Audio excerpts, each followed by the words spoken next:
The Mercedes GLC Coupe is here in the all-new generation. We're going to drive it with the German Autobahn special here today with Thoma스는 in 4K, full screen, full length. Let's go here with the spectral blue vehicle, typical Thomas blue color. It's among my favorite colors, definitely. AMG-Line, although the avant-garde trim in the Coupe already looks kind of like this. Just the AMG-Line has a sportier accentuation in the lower part here. Optional digital light. Normal LED would be standard. These ones here have more high beam performance, and you can also see these extra blue accentuations on the inside. That's a beautiful work indeed. Then going towards the side profile, 4.76 m or 187 inches, just a couple of centimeters longer than the Coupe because the spoilers are different. And of course this typical side silhouette here with the roofline, falling roofline. Sometimes SUV Coupes look kind of awkward a little bit. I think here, especially with this new generation, they managed a very beautiful side profile. And also, when you talk at home and you want to go for the Coupe, just tell, your partner, this one is the more aerodynamic, the more efficient one. Then the wheels, in this case 20-inch in black. Of course, different stylings are available and also different sizes. We're going to test the comfort here later on the Autobahn. And you can see here in this AMG line also painted wheel arches fitting to the exterior color. Side steps, anyone? I found them really cool looking. I love them. And also these ones fulfill an aerodynamic function. They optimize the wind flow. Why not go for them then, right? Then technology-wise, sport suspension would be standard for the Coupe here. And then you can optionally go for an air suspension, both axles. And that one comes in a package with a rear axle steering up to 4.5 degrees in the opposite direction than the front wheels, reducing the turning circle by a meter. Towards the rear, I think in the shape, the overall shape, they found a very beautiful look for this SUV Coupe, also here with the integrated rear spoiler. However, what I'm kind of confused of is you have these beautiful lights here, the signature, but then in the middle part, I would expect the light strip that goes through, but then this middle part here is not illuminated, and they used it in a lot of their new vehicles now. Also, Autogefühl fake exhaust police alert, because in the lower part they are pure fake exhaust. In the front, the turning indicators are defo fancy, aren't they? Turning indicators in the rear? Oh, now that's disappointing, isn't it? Why have they done that? Well, when you open the hatch, then the outside ones are still active. That's one of the reasons, but I think they could have done better, couldn't they? And look at that. Kind of a light start-up of this digital light. This is also a special feature. Sometimes you ask me, what is your favorite configuration? Well, here it's very obvious, exactly like this. This spectral blue on the exterior, then with the side step, and the bright Artico Ambitex on the interior perforated. I would just take it also with the seat cooling. It's not equipped with this vehicle. That then would be the final configuration. But I think especially this combination, bright interior to the blue exterior, is just awesome. And also as GLC 300, since we cannot get a 3-liter 6-cylinder petrol here anymore for this one. The key fob, I love it. It's really, heavy in your hand, but it's not too big. Really high class. Then door closing sound. That is, definitely not that premium, I have to say, really. Inside of the door, then, however, really good from the build quality here. High-grade leatherette. The lower part here, however, is hardpack. And then here, the seat controls, they do not give you a physical feedback. I hope at some point they fix it again. Seat heating would be there, and also seat cooling if you went for that option. AMG line, steering wheel with 2 horizontal fins then. The thing is, if you do not go for an AMG line steering wheel at Mercedes, I found the capacitive BS buttons on the steering wheel a little bit easier to control than these ones. The AMG line steering wheel, however, looks way cooler. Then here with 189 of 6'2", still have a lot of headroom over my head, and it's a very comfortable seating position, actually all SUV you need. And steering wheel control is here also electric. Interior cockpit overview, my favorite feature are these air vents. Yes, at some point here they're not 100% straight, that's what I criticize, but however what I love is this one. Beautiful, these clicking sounds. Yeah, and sometimes I even play with them while driving. Here and then there's some carbon fiber decal element, that's cool. But here, so much black piano lacquer, I think they need to work on this one. In the E-Class, they have done that now. And then the AMG-Line steering wheel, which is, as I said, visually the better one. And of course, when it gets darker here now, they're the experts of ambient lighting. That looks fantastic here and here, also in the small vents. And also when you change the temperature, it goes to red or goes to blue, depending on how you switch the temperature. So that's a very cool idea. And we have more also at the inside of the doors, front and also in the rear. Head-up display, speed and also some GPS information, but only if you use the car internal GPS. As for the digital instruments, I actually like them, just that the speed in the top part could be a little bit larger or centralized. And then, yeah, you've seen sometimes you miss these capacitive buttons at the steering wheel when you want to control something like here. And you maybe also saw our consumption here, 7.5 liters on 100 kilometers. So that's about 30 mpg US or 35 mpg UK. MBUX infotainment, their own GPS map is usable. But if you don't like that, you always have this Apple CarPlay hotkey in the top part there, both wireless or wired. You can choose that also with Android Auto. And to deactivate these new speed warnings, by the way, that are now EU law, there it is, when I turn on the engine, I can press in the top left part here. So when you exceed the speed, that you have a 3 beeping chime. Or you can also, same function like this, also hold the mute button at the steering wheel. That would be the alternative. And temperature control is always in lower part, no physical control. But for a touchscreen solution, it is at least relatively straightforward, also here with the air vent strength. Middle console, slide this open. Cup holders, they do not hold heavy and high bottles tight enough, so they need to rework that. USB chargers, in the front is inductive charging pad. So overall, actually, a lot of space. And my favorite split opening for the armrest, hashtag ASMR. Okay, one more time. There we go. Rear doors, here also the leatherette top and the lower part, really soft, that's good. And then the space here, we do have a significant middle tunnel. But the good thing is here, for my knees, this recess works very well, so I can sit here as a tall adult. And things also with the coupe, does it work headroom-wise? Yeah, of course, in the GLC SUV you have a little bit more headroom, but here it still works. So you can go for it without much compromise. Folding down this one, by the way, here like a smartphone holder, but I'm not sure who would use that. And then cup holders, and they're actually quite fancy. And I want to show you this once again. Look at the front seats, and when I then release them from the rear, because at this moment they would be a little bit too far in the front. Now when I go around and press this one, look at that.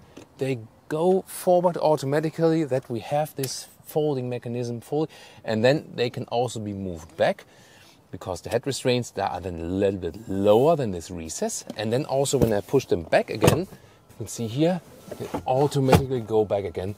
This is a very clever mechanism. The trunk or the boot is at 545 liters, 55 liters less than with the GLC SUV.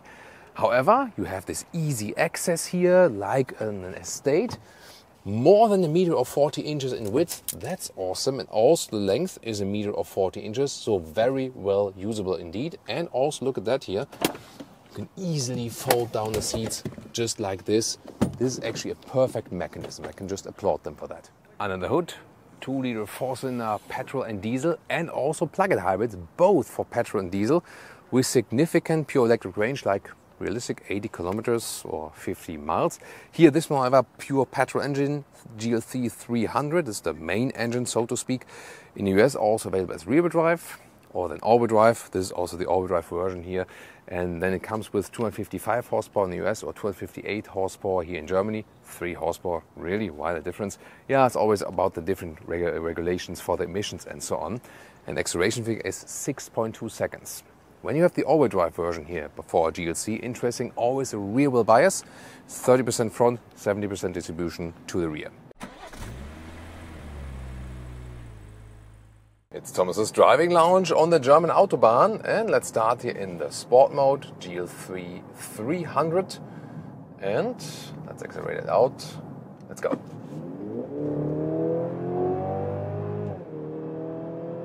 100,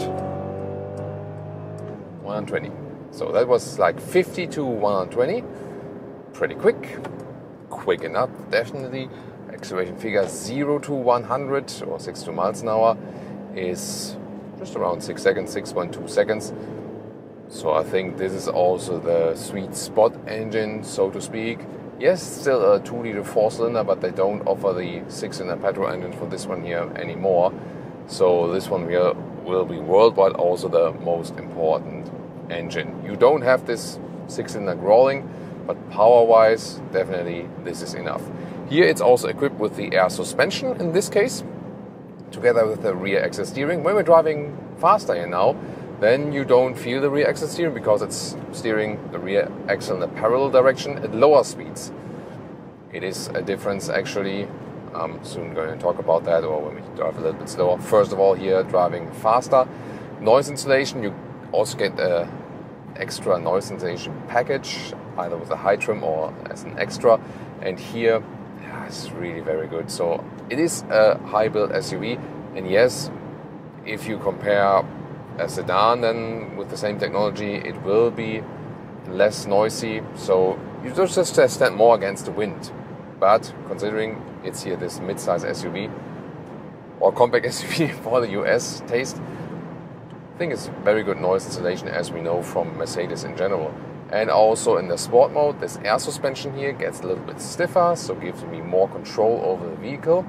This is the good thing here about the air suspension, that it's just adaptive. But still here in the sport mode and 20-inch wheels, it still remains comfortable. You do feel a notable difference here when I switch back to the comfort mode. Good thing also that I don't have to press here and then again in the screen. I can really use the buttons here that it switches through the modes, so that's not that. Here, look at that. I can control it and still look ahead what's going on. If I would need to activate it first and then click something on the screen, like we know, quite often nowadays on the car market, it would be even more distracting. Here in the comfort mode, the air suspension gets a little bit softer.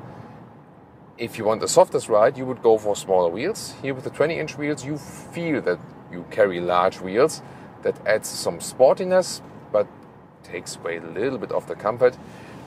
If you ask me about the difference, GLC Coupe versus GLC SUV, it's indeed more about the suspension choice and the wheel choice. So you know that the GLC Coupe starts with the sport suspension, and yes, then it would be stiffer and sportier than the SUV, but you can go for the sport suspension with the SUV, you can put big wheels on the SUV, and so on. So it really depends more on which suspension do you pick and which wheel size, and then it's more the difference in the driving quality. That the roof is a little bit cut off there, you don't really feel that while driving, so that's, I think, neglectable. However, aerodynamics is better here with the GLC Coupe, so that means when you're driving steady speed motorway and even a little bit higher speed and so on, it is indeed better aerodynamics. That's also funny, isn't it? Subscribers know what's coming now. Switching the motorways, that's always a lovely section here. Here the road is a little bit uneven, and there I feel more difference, by the way, when I go to comfort suspension here now. That's definitely better. Here still, because of the 20-inch wheels, we do get some bumps inside. And now I go back to the sport mode again. In the corner, look at that. It's an SUV, but still feels very agile, especially here in that sporty mode. Nice, now we accelerate out again. We will bias from the all-wheel drive, pin it down. Sound emulation a little bit. Yeah, that's actually really smooth also how we enter out the corner. Blind spot monitor, also with acoustic warning when I hit down the turning indicator. Oh, with these wheels here, it gets kind of rough. Now there's another bump, like another... there we go. Yeah, this is like always a famous bump here on the motorway where I can test the suspension. Yeah, there it was. And another one. There we go. Yeah, I feel, indeed, I would advise you to go for smaller wheels, because that does cost you some comfort already here with the 20-inch wheels indeed. But wow, the driving experience is really good. And also here, especially in this generation, you always ask me, previous generation to this generation, because most of the car buyers of a vehicle will come from the previous generation. Here they worked especially on the steering, and so far Mercedes steering fields were always a little bit boring, or maybe just for running straight and so on. But here, no dead zone area, very fine feeling of the steering control, Also smooth transition to the outside areas. I love the steering feel here now with the recent Mercedes models. That's so well done indeed. And in the sport mode, also a little bit more feedback, and in the comfort mode it gets a little bit softer. So that depends on just what you prefer. Then also assistance systems, setting it here in the construction side lane. Let's see if the active lane keeping assist also works here, because that's really putting it to the test. So a little bit more to the right maybe at this point, but it does keep the lane. So level 2, not meant that you keep your hands off the steering wheel. And of course the normal wide lines would be the ideal. Okay, I don't have 100% trust in that one here in this construction lane, so just in case I did take over the steering myself now. So now here again. But so far, when the car is realizing everything, actually quite smooth. So overall, these assistance systems are very elaborate.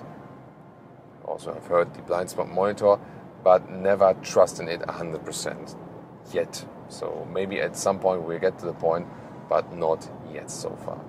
Yeah, I need to play with these clicking sounds here while driving. Sorry about that. And now construction lane is over. Let's accelerate one more time. 102. 130 and 140. Yeah, so already when we are at speed, good acceleration shown. So it's actually a good motorway vehicle. Also the long-term comfort. Here these Artico ambidextrous seats are also very soft, as I said, in the interior part.